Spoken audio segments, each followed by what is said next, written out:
20,000 pesos ang pwede mong i-loan sa SSS Calamity Loan. Wow! Yes, kung ikaw ay naapektuhan ng bagyo sa Pilipinas, ay pwede ka na mag-apply ng SSS Calamity Loan.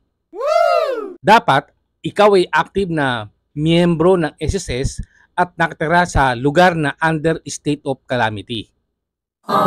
May tulong na pinansyal hanggang 20,000 na maaaring makuha bilang calamity loan. Very low ang interest na 7% per annum na payable up to 2 years at direktang papasok yan sa iyong bank account or sa iyong e-wallet. Hindi mo na kailangang pumila sa SSS branch dahil online lang ang application at processing.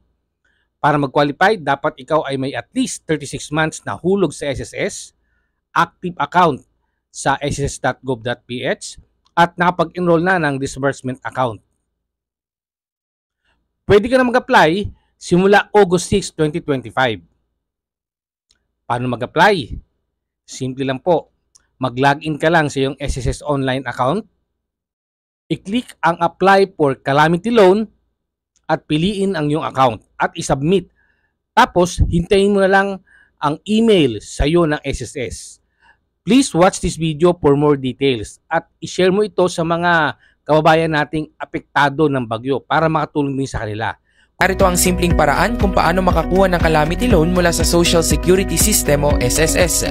Una, mag-register o mag-login ka sa my.sss account. Ikalawa, pumunta sa e-services at pindutin ang apply for calamity loan. Ikatlo, sagutan ang online form at i-upload ang kinakailangan dokumento tulad ng valid ID at barangay certificate na nagpapatunay na ikaw ay naapektuhan ng kalamidad. Ikaapat, isubmit ang application.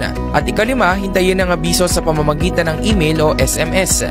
Ang loan proceeds ay karaniwang ipinapadala sa UMID ATM, SSS approved bank account o e-wallet. Kung meron kang tanong ay mag-message ka lang sa baba ng video na ito. See you on my next videos.